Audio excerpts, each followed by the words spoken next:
Alexandra Morgan Graves clutched the doctor's letter in her trembling hands, the stark black letters blurring before her eyes as tears threatened to spill over. Premature ovarian failure. They called it a clinical term that failed to capture the devastation of learning at 34 that she would never bear children of her own. The penthouse window offered a panoramic view of Manhattan, but all Alexandra could see was the family she would never have. Alexandra set the letter down on her marble countertop and took a steadying breath.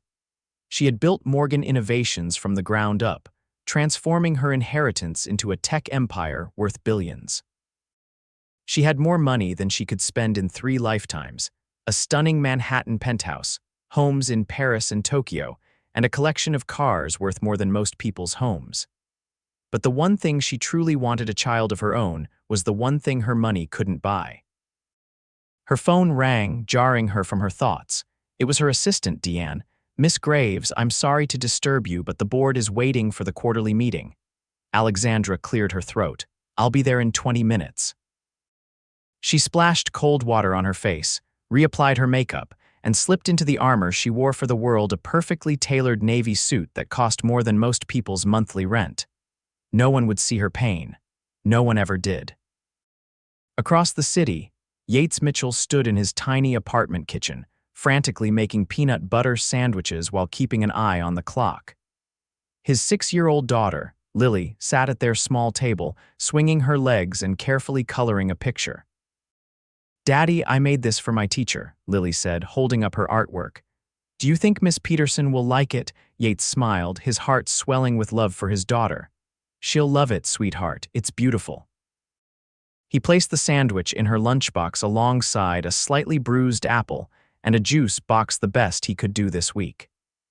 The electricity bill had taken most of what was left after rent, and his next paycheck from the community center where he taught music wouldn't come for another week. "Ready for school, lil bug?" he asked, helping her into her coat. It was a little small, but he'd been setting aside a few dollars each week to buy her a new one before the real winter cold hit. "Ready," Lily chirped, slipping her small hand into his much larger one. Her trust in him was absolute, and sometimes the weight of that responsibility threatened to crush him. 3 years ago, when Lily's mother abandoned them both for a new life with a wealthy banker in California, Yates became a single dad overnight. His career as a promising musician took a back seat to the immediate need to provide stability for his daughter. He'd never regretted it for a moment, though the struggle sometimes kept him awake at night. After dropping Lily at school, Yates rushed to the community center. Today, in addition to his usual classes, he had an important meeting about a potential partnership that could mean more steady income.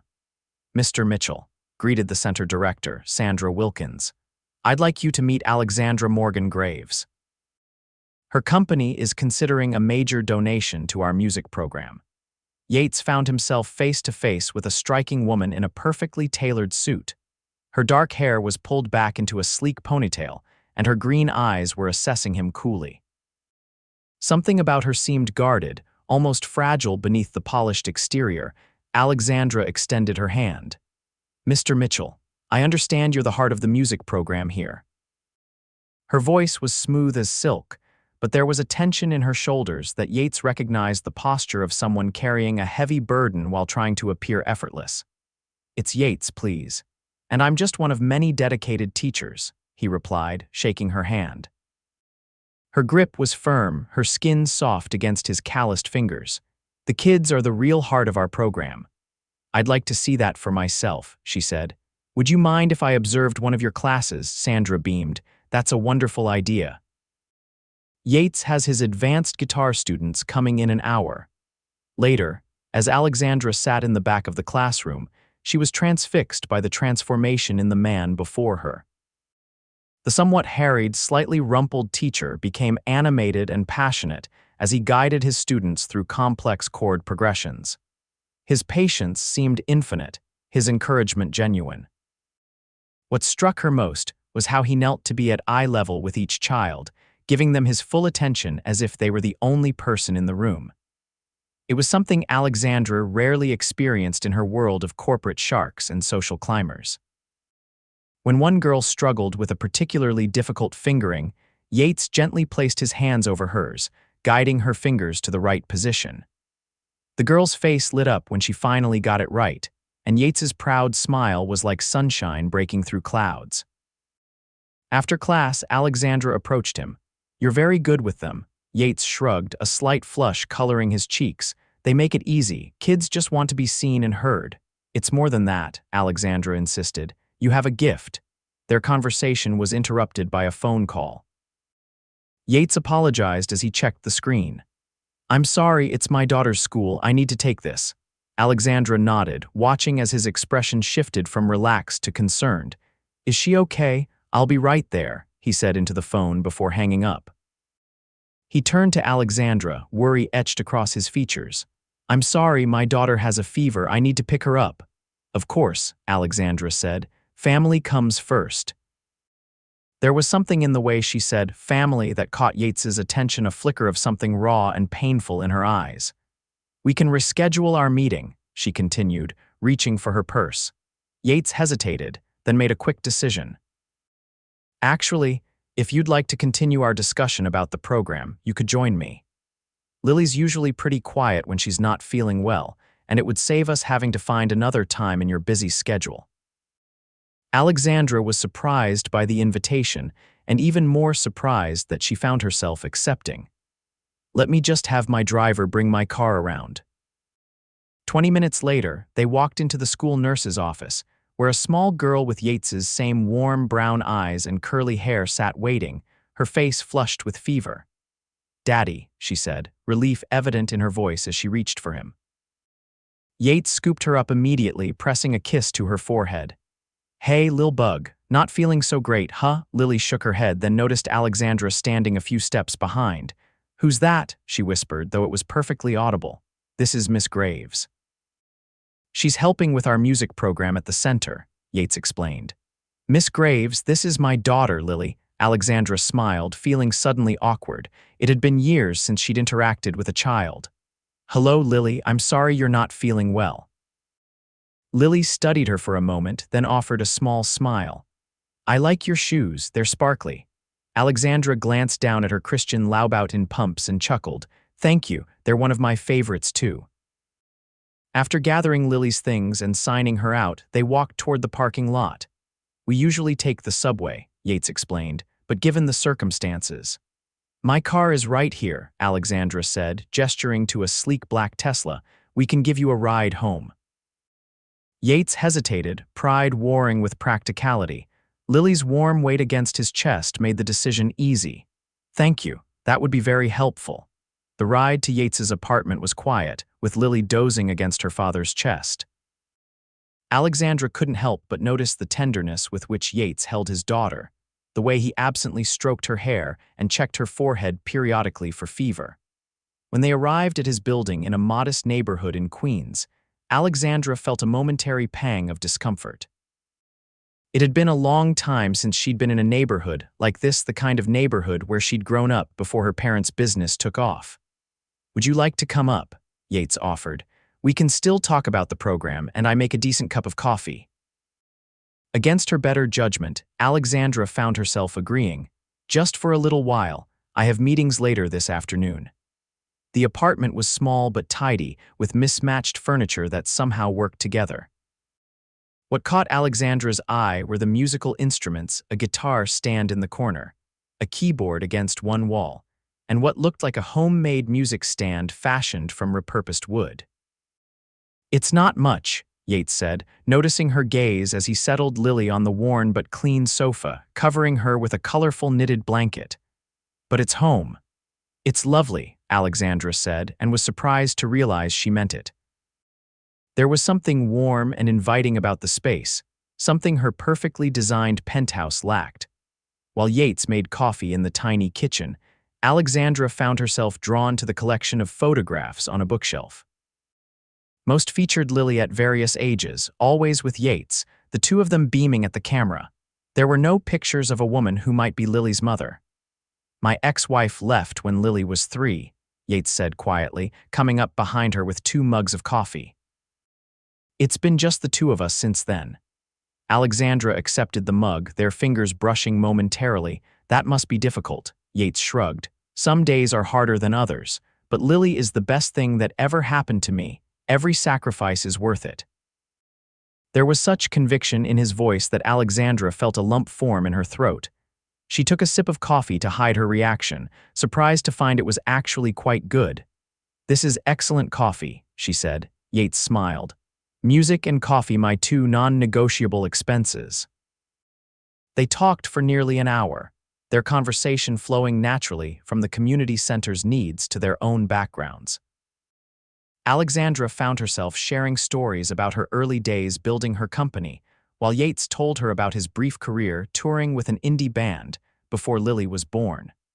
"What made you decide to fund our little community center?" Yates asked eventually. "There must be more prestigious places seeking Morgan Innovation's support." Alexandra considered her answer carefully. "I believe talent can come from anywhere. Access to music education shouldn't be determined by zip code." It was true, but not the whole truth. She didn't mention her recent diagnosis, or the sudden need she felt to leave something meaningful behind, something more than just profits and patents. Lily stirred on the sofa, calling for her father. Yates was immediately at her side, checking her temperature with the back of his hand. "Still pretty warm, kiddo. Let me get you some medicine." Alexandra watched as he measured out a dose of children's medicine with careful precision, then helped Lily sit up to take it. "Can we have soup?" Lily asked, her voice small. Yates glanced at the kitchen, and Alexandra caught a flicker of worry cross his face. "Of course, sweetheart. Let me just see what we have." Without thinking, Alexandra spoke up. "Why don't I order some delivery? I was getting hungry myself, and it's the least I can do for taking up your afternoon." The pride was back in Yates's eyes, but Lily's hopeful look seemed to soften his resolve. "That's very kind, but please, I insist," Alexandra said. "Consider it a working lunch. We still have details to discuss about the program funding." In the end, Yates agreed, and 30 minutes later they were all eating hot soup and sandwiches from a nearby deli. Alexandra found herself sitting cross-legged on the floor by the coffee table, listening as Lily, somewhat revived by the medicine and food, told her about her school art project. When it was time for Alexandra to leave for her meetings, she felt oddly reluctant. There was something about the cozy apartment and the easy companionship that made her penthouse seem cold and empty in comparison. "Thank you for your hospitality," she said at the door. "And for letting me see firsthand the impact of your work." "Thank you for the soup," Yates replied with a smile, "and for not holding it against me that I had to cut our official meeting short." "Actually," Alexandra found herself saying, "I was wondering if you might be interested in discussing a more expansive role in our community outreach programs. Perhaps over dinner sometime." The invitation surprised them both. Alexandra wasn't sure where it had come from. She typically delegated such discussions to her staff, but something about Yates Mitchell made her want to be involved personally. Yates studied her for a moment, his expression unreadable. "I'd like that," he said finally, "once Lily's feeling better." "Of course," Alexandra nodded. "I'll have my assistant contact you to arrange it."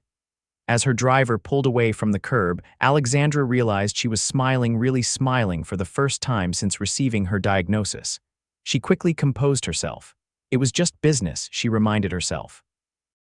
Just a promising program that needed funding. Nothing more. But when her assistant asked later about the community center visit, Alexandra found herself talking not about the program metrics or budget allocations, but about a dedicated teacher with kind eyes and his brave little daughter. 2 days later, Alexandra sent a package to Yates's apartment, a child-sized keyboard for Lily with a note that simply read, "Every musician needs their own instrument." AMG.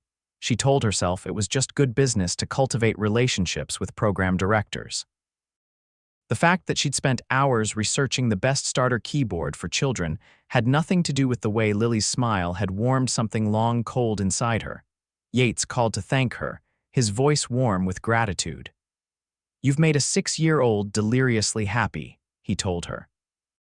"She's been playing hot cross buns for 2 hours straight," Alexandra laughed. "I hope you don't hate me for it." "Never," he replied, and the word hung between them, weighted with possibility. Their dinner meeting was scheduled for the following week at an upscale but not ostentatious restaurant. Alexandra found herself changing outfits 3 times before settling on a simple black dress that was elegant without being intimidating. It had been years since she'd felt nervous before meeting someone. Yates arrived looking more polished than she'd seen him before, in dark jeans and a blue button-down shirt that brought out the warmth in his eyes. His curly hair was still slightly unruly, but it suited him. "No Lily tonight?" Alexandra asked as they were seated. "My neighbor Mrs. Chen is watching her. She has a grandson Lily's age, so they're having a movie night," Yates explained. "It's rare that I get an evening out, to be honest." "I'm honored you'd spend it with me then," Alexandra said, surprising herself with her candor. The dinner conversation flowed effortlessly from music to business to their childhoods. Alexandra found herself sharing stories she rarely told anyone about growing up as the awkward, too smart daughter of parents who were more focused on building their business than raising a child.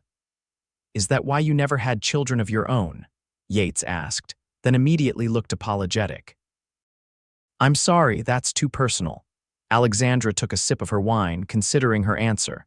"Partly, perhaps, but mostly it's been about building Morgan Innovations. There never seemed to be the right time." She hesitated, then added quietly, "And now the decision has been made for me." Yates's expression was questioning but respectful, giving her space to elaborate or not. "I recently learned I can't have children," she said, the words still difficult to say aloud. "Premature ovarian failure." Yates reached across the table and briefly covered her hand with his. "I'm sorry, Alexandra." It was the first time he'd used her first name, and she found she liked the way it sounded in his deep voice. "Thank you, I'm still coming to terms with it." "Is that why our program caught your attention? Because it helps children?" Alexandra nodded. "That's part of it." "I've been rethinking what legacy means." Their conversation turned to the community center, and by the end of dinner, they had sketched out plans for an expanded music program that would reach more children and provide scholarships for particularly talented students. "This could change lives," Yates said, his eyes bright with excitement, "including mine and Lily's." As they left the restaurant, a light rain had started to fall. Alexandra's driver was waiting, but Yates needed to catch the subway. "Let me give you a ride home," she offered. "You don't have to do that." "I want to," she said simply. In the back seat of her car, they sat closer than necessary, their shoulders occasionally brushing as the car navigated the rain-slicked streets. Alexandra was intensely aware of his presence, the clean scent of his cologne, the warmth radiating from his body. When they arrived at his building, Yates turned to her. "Would you like to come up and say goodnight to Lily? She's been asking about you." The rational part of Alexandra's brain told her to decline. It was late, and this was veering dangerously close to something personal rather than professional. But the part of her that had felt more alive in the past week than she had in years made her nod and follow him upstairs. "Mrs. Chen opened the door, smiling warmly at them both. "She's all ready for bed, just waiting for Daddy to tuck her in." Lily was sitting up in a small bed covered with a patchwork quilt, her curls wild around her face. Her eyes widened when she saw Alexandra. "Miss Graves." "Did you come to hear me play my keyboard?" Alexandra smiled. "I'd love to hear you play, but I think it might be a bit late tonight." "Tomorrow?" Lily asked hopefully, looking between her father and Alexandra. Yates laughed softly. "We'll see, Lil Bug. Miss Graves is a very busy lady." "Actually," Alexandra found herself saying, "I'm free tomorrow afternoon, if that works for you both." Yates looked surprised but pleased. "We usually go to the park on Sunday afternoons if the weather's nice. You're welcome to join us." And so began a pattern. What started as business meetings about the community center program evolved into regular outings with Yates and Lily. They went to museums, parks, and once to a children's concert where Lily danced with abandon while Alexandra and Yates watched, their hands occasionally brushing against each other. Alexandra found herself scheduling her weeks around these outings, delegating more to her capable staff so she could spend Sunday afternoons in Queens. Her board members noticed her distraction, but attributed it to her new focus on philanthropic endeavors. Only her closest friend and CFO, Daniel, saw through her. "So when do I get to meet this music teacher who's got you checking your phone every 5 minutes?" he asked one day over lunch. Alexandra looked up from her phone where she'd been smiling at a photo Yates had sent of Lily at her piano lesson. "It's not what you think. We're developing an important community program." "Hum," Daniel hummed skeptically. "And that's why you're glowing like a woman in love for the first time." "Don't be ridiculous," Alexandra protested, but her cheeks flushed traitorously. The truth was, Alexandra didn't know what she felt. At 44, Yates was close to her age, and his devotion to his daughter and his students showed a depth of character rarely found in the men she typically met. But their worlds were so different, and Alexandra had walls built so high that even she wasn't sure how to lower them anymore. For his part, Yates seemed content with their undefined relationship, welcoming her into their lives with warm smiles and easy conversation. There were moments a lingering touch, a look held too long that suggested he might want more, but he never pushed. It was Lily who finally brought things to a head, 3 months after that first meeting at the community center. They were in Central Park, enjoying a rare warm day in late fall. Lily was feeding ducks while Yates and Alexandra sat on a nearby bench. "She adores you," Yates said softly, watching his daughter. Alexandra felt a pang in her chest. "She's an extraordinary child. You've done an amazing job with her." Yates shook his head. "It hasn't been easy. There are days I worry I'm not enough for her." "You're more than enough," Alexandra insisted. "The way she looks at you, Yates, that's everything." He turned to her then, his eyes searching her face. "And what about the way I look at you?" Alexandra's breath caught. "Yates, I know this is complicated," he continued. "We come from different worlds. You're Alexandra Morgan Graves, and I'm just a struggling music teacher trying to make ends meet. But these past months being with you, I haven't felt this way in a very long time. Maybe ever." Before Alexandra could respond, Lily came running back to them. "Daddy, I'm hungry," the moment broke in. Yates smiled at his daughter. "Then we'd better feed you, shouldn't we?" "What sounds good? Pizza," Lily declared, then turned to Alexandra. "Will you come too, please?" Alexandra looked from Lily's hopeful face to Yates's guarded one. "I'd love to," she said. Later, after Lily was tucked into bed, Yates and Alexandra sat on his small balcony, mugs of tea warming their hands against the evening chill.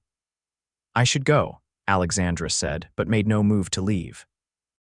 "Or you could stay," Yates suggested quietly, "just to talk." Alexandra took a deep breath. "I don't know how to do this, Yates. My life has always been ordered, controlled. I make 5-year plans and stick to them." "And I wasn't in the plan," he finished for her. "No," she admitted. "Neither was finding out I can't have children. Neither was falling in." She stopped herself. Yates set down his mug and gently took her hand. "I was married for 7 years to someone who always had one foot out the door. I promised myself I wouldn't give my heart away again unless I was certain." "But Alexandra, I'm certain about you."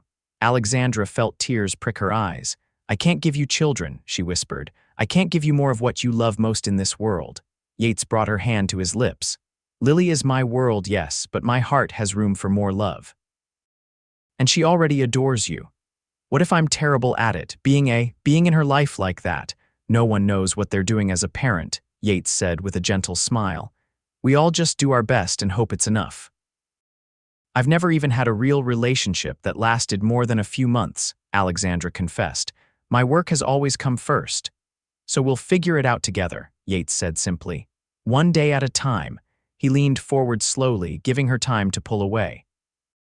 Instead, Alexandra closed the distance between them, her lips meeting his in a kiss that felt like coming home. When they parted, Yates rested his forehead against hers. "Stay," he whispered. "Not just tonight, stay in our lives." Alexandra thought about her empty penthouse, her carefully ordered world that suddenly seemed hollow compared to the warmth of the small apartment and the family within it. "Yes," she said, "I'll stay."